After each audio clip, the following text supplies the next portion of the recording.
Hi అండి. ఎలా ఉన్నారు అందరూ? బావున్నారా?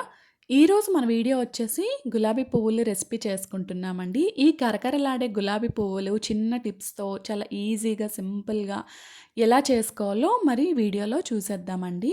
పర్ఫెక్ట్ మెజర్‌మెంట్స్‌తో ఈ కొలతలతో చక్కగా చేసి చూడండి వస్తాయండి. అలానే ఇక్కడ ఏంటి అంటే ఫస్ట్ ముందుగా నేను ఒక కప్పు బియ్యం పిండి తీసుకున్నానండి, వరిపిండి. అలానే ఒక కప్పు వరకు మైదా పిండి తీసుకోవాలండి. ఇక్కడ ఏంటి అంటే 3/4 కప్ వరకు షుగర్ తీసుకున్నా అండి. మీకింకా ఎక్కువ స్వీట్ కావాలి అనుకునే వాళ్ళు ఫుల్ కప్ ఫుల్‌గా వేసుకోండి. ఓకేనా?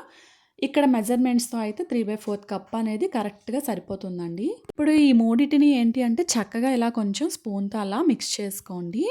అలానే ఇక్కడ ఏంటి అంటే కొంచెం కొంచెం వాటర్ వేస్తూ మాత్రమే కలపండి. ఎందుకంటే మనం షుగర్ వేసుకున్నాం కదండీ! ఆ షుగర్ కూడా మెల్ట్ అవుతుంది కదా! ఎక్కువ వాటర్ అయితే వేయొద్దండి. కరెక్ట్‌గా అయితే 1 ½ గ్లాస్ మనకి వాటర్ పడుతుంది. 1 ½ కూడా కాదు. 1/4 గ్లాస్ అయితే మనకు వాటర్ పడుతుంది. ఇలా చక్కగా ఇలా మిక్స్ చేసుకోండి. కొంచెం కొంచెం వాటర్ వేస్తూ మాత్రమే మిక్స్ చేసుకోండి. ఎక్కువ ఒక్కసారి వేసేస్తే ఏంటి అంటే మనకి కొంచెం ఇంకా పల్చగా అయిపోతుంది. మనకి కరెక్ట్ కన్సిస్టెన్సీ అనేది రాదు. ఇక్కడ చూసారు కదండీ! ఈ విధంగా అంతా చక్కగా కలిపాక కొంచెం చిటికెడు ఉప్పు అనేది వేసుకోండి. సాల్ట్ అనేది వేసుకోవాలండి.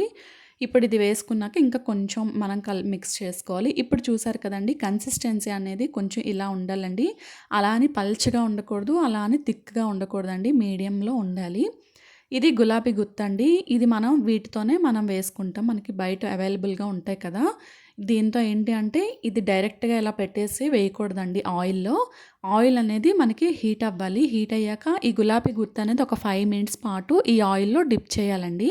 మనకి ఇలా హీట్ అయిన ఆయిల్‌లోనే డిప్ చేయాలండి. లేదు అంటే మనకి పిండిలో ముంచినా సరే రాదు. ఓకేనా? చూసారు కదా! ఇప్పుడు ఇలా పిండిలో డిప్ చేసుకొని మనం ఇంకా ఆయిల్‌లో ఫ్రై చేసుకోవాలండి. అలానే ఇక్కడ ఏంటి అంటే మనం ప్రతిసారి కూడా వేసిన ప్రతిసారి కూడా ఆయిల్‌లో కొంచెం హీట్ చేస్తూ ఈ గులాబీ గుత్తనేది తర్వాత మనం వేయాలండి. ఓకేనా?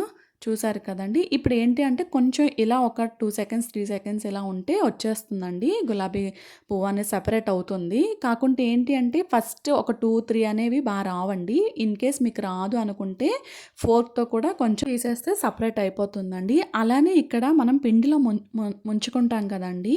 ఈ గులాబీ గుత్తు అనేది 3/4 పార్ట్ మాత్రమే మన ఆ గులాబీ గుత్తు వరకు అలా డిప్ చేసుకోవాలండి. పూర్తిగా అయితే చెయ్యొద్దు. ఓకేనా? చూసారు కదండీ! ఇక్కడ మళ్ళీ చూపిస్తున్నాను. 3/4 పార్ట్ వరకే చేసుకోవాలి. అలానే ఇక్కడ చెప్పాను కదండీ! ఇన్‌కేస్ మీకు రానట్టయితే ఇలా ఫోర్క్‌తో సెపరేట్ చేసుకోవచ్చండి గులాబీ గుత్తు నుంచి. అంతేనండి. చాలా చక్కగా, చాలా క్రిస్పీగా, చాలా వస్తాయండి కరకరలాడే గులాబీ పువ్వులనేవి. చూసారు కదండీ! ఈ విధంగా అయితే నాకన్నీ వచ్చాయండి. వస్తాయి. ఈజీగా చాలా వేరంగా కూడా అయిపోతాయి. కొంచెం మీరు క్వాంటిటీలో చేసుకుంటే ఇంకా బావుంటుంది. ఇంకా వస్తాయి. మీరు కూడా తప్పకుండా ట్రై చేసి నాకు కమెంట్స్‌లో షేర్ చేయండి ఎలా వచ్చాయా అనేవి. ఓకేనా?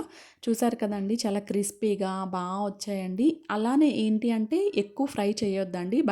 బయట మనం కాసేపు అయ్యాక కలర్ కొంచెం చేంజ్ అయిపోతుంది. డార్క్‌గా అయిపోతుంది కాబట్టి కొంచెం ఈ కలర్‌లో ఉండేటప్పుడే తీసుకుంటే మనకి గులాబీ పూలనేవి బావుంటాయండి. ఓకేనా? చూసారు కదా! థ్యాంక్ యూ సో మచ్ అండి. నా వీడియోస్ చూస్తున్న ప్రతి ఒక్కరికి thank you so much. Bye అండి.